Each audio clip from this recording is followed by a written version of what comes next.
Annyeonghaseyo mga tropa. Topic natin ngayon, the verb. Alam natin na ang format ng Korean sentences ay subject plus object plus verb. O subject plus noun plus verb or adjective. Laging nasa hulihan yung verb at saka adjective. Ngayon mga tropa, kung mapapansin nyo dito sa sentence na to, meron siyang subject, meron siyang noun. Parang wala siyang verb pero hindi. Itong M, verb siya. Siya yung tinatawag natin na linking verb sa English. Ewan ko sa Tagalog. Ngayon, itong M na to, siya yung tinatawag natin na the verb. Yung the verb, maraming form yan mga tropa, no? Lahat ng linking verb, ang ginagamit natin sa kanya ay itong the verb. Translate natin to mga tropa into Korean para mas lalo maintindihan nyo, no? Paliwanag ko ulit pagkatapos ko i-translate. Yung mga tropa, ito yung translation niya. 저는 학생이에요. Di ba sabi ko nga nung una, laging nasa uli yung verb or yung adjective. Ngayon mga tropa, sinabi ko na yung M, siya yung the verb. Pansin nyo dito, nasunod pa rin siya, di ba? Ngayon, ito yung the verb natin. 이에요. Bali ganito nangyari dyan mga tropa. I, yung ating subject, 저는. Ito yung subject natin. 학생 is a noun. Ito yung noun natin, 학생. At yung verb natin na M, siya yung eyo, verb. Ngayon mga tropa, ang sabi ko, yung lahat ng mga linking verb, ayun yung ating the verb. Sa mga sample na to, makikita nyo, itong M, was, are, is. Nilagyan ko lang to ng English, no? Naka-Korean pala to, hindi ko napansin. Will be. Yung mga tropa, sa Korean, isa lang yung ginagamit natin sa kanya na translation at iyon ang the verb. Sa Tagalog mga tropa, isa lang yung napansin ko na the verb na translation natin, yun yung I. Yun napansin ko, tulad nito, I am a teacher. Ako ay guro. Ang kapatid ko ay singer. Pansin nyo, yung I. Halos lahat, Kasi ito, iba-iba siya, Tulad nito, M, was, are, is. Pero pag translate natin siya sa Tagalog, I lang yung translation niya na madidinig o makikita nyo. Ang aking kapatid na nakababata ay babae. Ito ay ang aking girlfriend, ba? Yun lang sa Tagalog. Ay, yun. Pansin nyo mga tropa, naka-English yung mga example natin, kasi mas madali magpaliwanag pagka English, kasi yung mga pinag-aaralan ko kasi English din. Pag mga Tagalog kasi, ang hirap na rin kasi na intindihin o ipaliwanag kapag ka naka-Tagalog. Pero tinatagalog ko rin naman. Yan, katulad yan. Yung ida ay.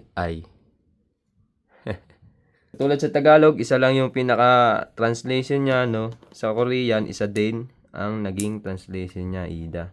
Pero pag sa conjugation natin, mga tropa, iba-iba yung rule ng conjugation niya, Mamaya natin paliwanag ng conjugation. Translate ko lang to mga tropa ng Korean, lahat ng example natin. Nagkamali pala ako dinig mga tropa kanina, Eyo pala yung nalagay ko. Eyo dapat.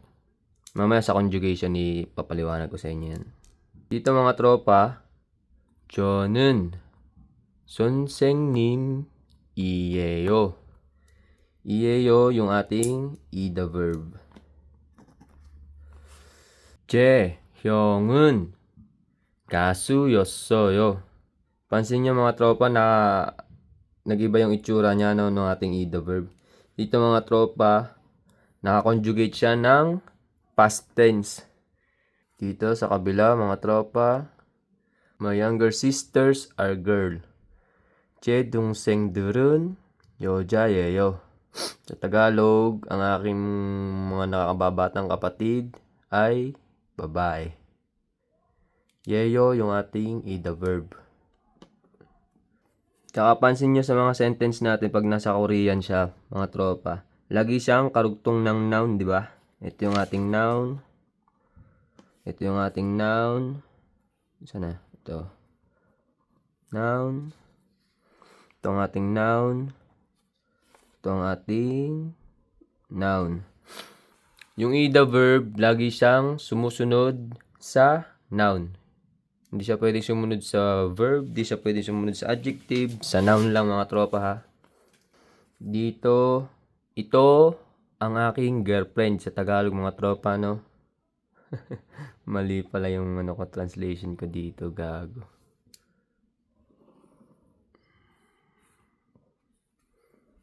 Ang iniisip ko dito sa panahon na to. She's gago talaga.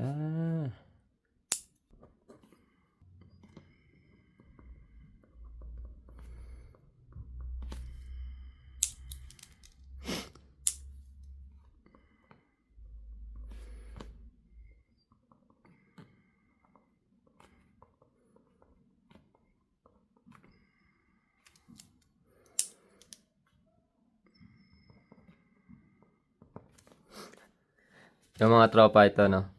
Siya ang aking girlfriend. She is my girlfriend. O, ba't nangyari yan? 이 여자는 내 여자친구 예요. Basta focus lang kayo dito mga tropa na sa yeyo. 이예요. Dito, katulad nito, 그 여자는 엄마일 거예요. Dito naman mga tropa, pansinin nyo. Yung conjugation natin na real or rule plus kuyeyo, pagka ganyan yung conjugation natin siya ay naka-future tense. Dito mga tropa, kita nyo to, no? That girl will be a mother. Sa Korean, kapag sinabi natin na kuyoja는 엄마일 거예요, naka-future tense siya mga tropa, no? Yung pinaka meaning niya sa Korean, hinuhulaan mo. Pwede ring might be.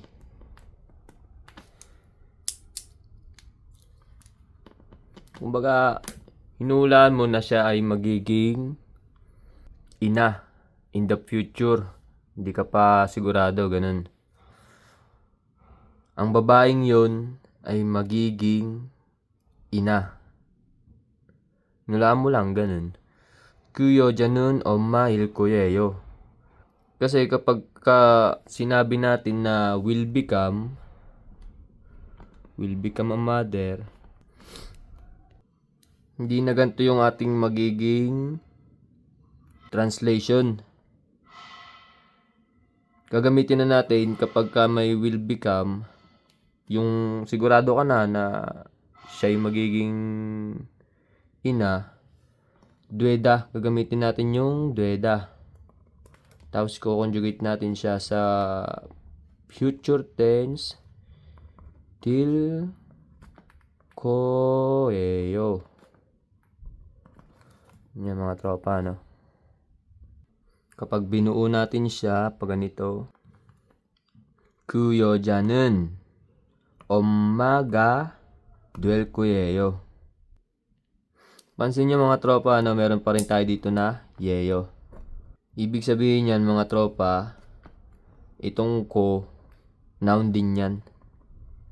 Na ginagamit naman natin itong gantong pattern pag nagko-conjugate tayo ng future tense. Nasunod pa rin dito yung sinabi ko sa inyo mga tropa na yung ida verb ay sumusunod lagi sa mga noun. Itong ko, galing yan sa got, no? Got is sa translation niya sa English is thing, na maiintindihan nyo yung got na yan pag nag-aral pa kayo ng Korean. O baka alam nyo na. Ngayon mga tropa, turo ko sa inyo yung conjugation yan. Para hindi kayo masyadong malito kung bakit yeyo tsaka may iyeyo. Sa conjugation natin mga tropa, kapag ang noun natin nagtatapos sa vowel, ang idudugtong natin ay yeyo. Ngayon, kapag yung noun naman natin nagtatapos sa consonant, iyeyo yung ilalagay natin mga tropa, ano? Ang basa pala dito, eyo, eyo. Naka-yes siya, no? Parang ganito yung bigkas mo dapat. Ako nga din, nalilito pa eh. Yeyo. Yeyo yan. Kung babasahin mo ng literally. Pero yung basa sa kanya ng mga Korean, eyo lang mga tropa, no? Kahit ako lilito pa rin diyan. Nababasa ko lagi ng yeyo yan eh. Ito, iyeyo. May ye. May ye. Iyeyo. Kasi nga sabi ng Korean, may tawag dun eh. Yung hindi siya, may tawag sila dun sa rule 9 eh. Yung hindi mo siya babasahin ng iyeyo. Mga diretso lang yung pagbasa nila sa kanilang mga letra. Iyeyo. To. Mail. Ibig sabihin araw-araw.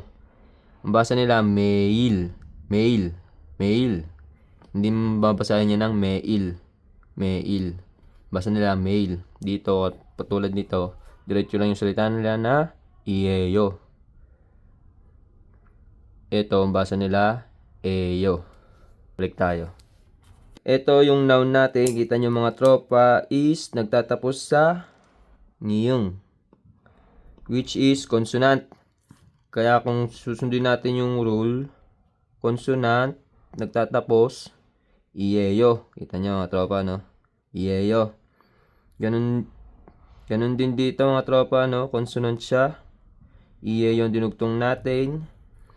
Dito, naka-past tense siya. May natin pag-aralan yung past tense. Wala bang ano dyan? Ito.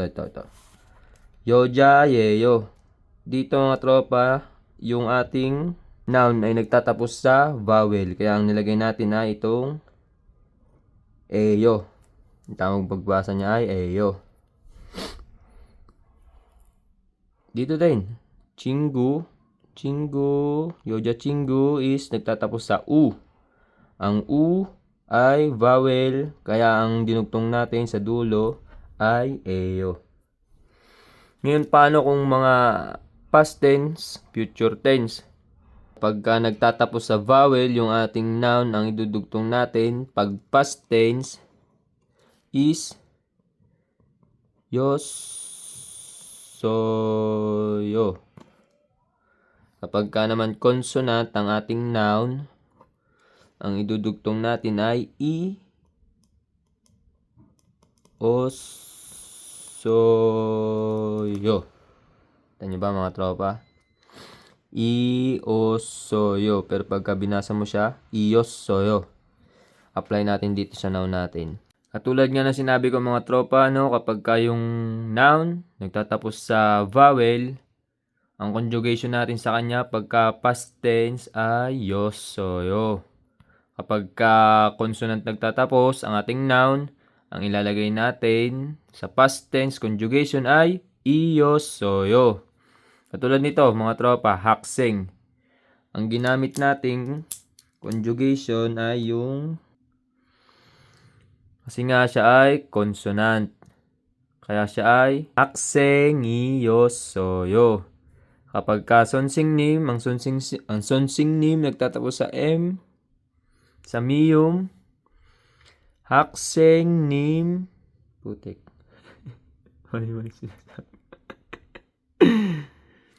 Sonseng nim, miyosoyo. Past tense siya mga tropa ha. Ito, yoja. Ang yoja, nagtatapos sa vowel. Pagka nagtatapos sa vowel, ang dudugtong natin, yosoyo. Yoja, yosoyo. Ang omma, nagtatapos sa vowel na a. Ang dudugtong natin, yosoyo. Omma, yosoyo. Ngayon, kapag ka-conjugation naman natin ay future tense, mga tropa, kapag yung noun nagtatapos sa vowel, ang idudugtong natin ay il, koyeyo. Kapag ka naman consonant, ito din mga tropa, no? Parehas lang. Kaya madali lang yung future tense. So, paano mag-conjugate? 학생.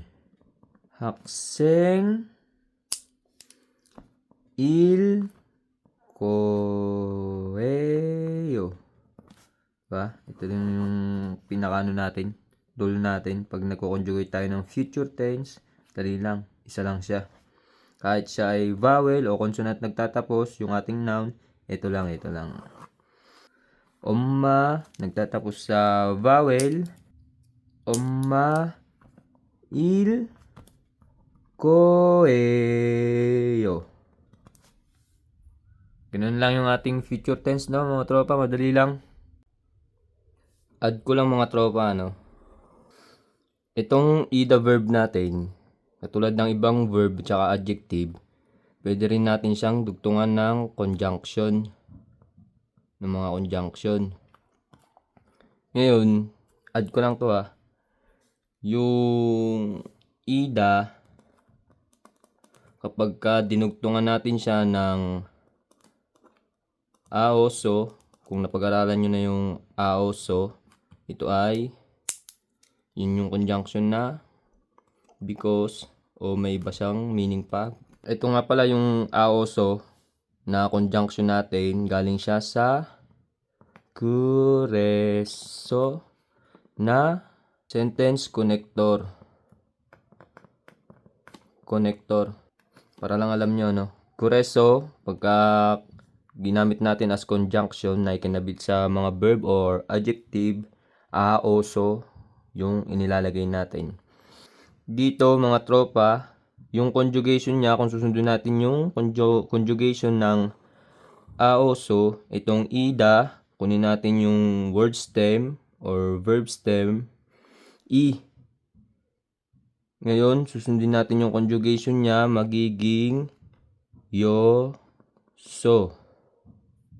Halimbawa, yoja, yoso. Dahil babae. 선생님 미 yoso. Dahil teacher. Ito yung ating ida verb, no? Ganyan yung conjugation niya. Yun lang, mga tropa. Ngayon, mga tropa, kung may tanong kayo agam-agam tungkol sa tinakil natin na topic ngayon na ida verb, comment nyo lang. Sagutin natin yan. Ito pa yung mga ibang sentences natin na ginamitan ng ida verb. Naka-present tense to, mga tropa. Ako ay Pilipino. 저는 필리핀 사람이에요. Ang pinakakasing kahulugan nga pala ng translation natin, mga tropa, yung Philippine saram ay ako ay taong Pilipinas. Ganun po yung way nila sa Korean ng pagsasalita ng nationality. Inuuna nila yung bansa tapos lalagyan nila ng tao. Halimbawa, Philippine saram o yung Hanguk saram, na which is ang ibig sabihin ng Hanguk ay Korea. Are past tense. Ako ay dating Pilipino. 저는 필리핀이었어요. Ito, future tense tayo. Ako ay magiging o baka maging Pilipino. 저는 필리핀일 거예요. Baka magtaka kayo, mga tropa, dun sa baka maging natin, ano? Dalawa kasi yung kahulugan niyan. Kung naintindihan niyo yung sinabi ko kanina sa ating paliwanag sa umpisa. Ngayon, mga tropa, hindi ko na sasabihin kung anong tense Kaya nyo na yan. Malalaki na kayo. Ito ay aking bag. 이건 제 가방이에요. Ako ay dating lasinggero. 저는 알코올 중독자이었어요. Ang aking kuya hanggang ngayon ay lasinggero. 제 형은 지금까지 알코올 중독자예요. Ang mga nakababata kong kapatid ay baka maging lasinggera. 제동생들이 중독자일 거예요. Ngayong araw ay Pasko. 오늘은 크리스마스예요. Ngayon ay taglagas. 지금은 가을이에요. Nung nakaraan ay tag-init. 전에는 여름이었어요.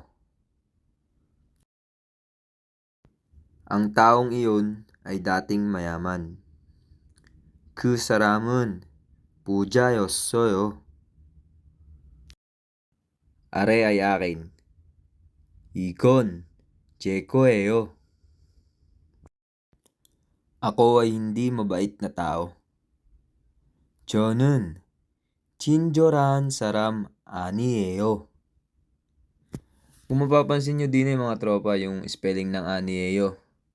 Yeyo siya no, imbis na eyo. Sa rules mga tropa, yung anieyo ay dinudugtong natin dyan ay yeyo.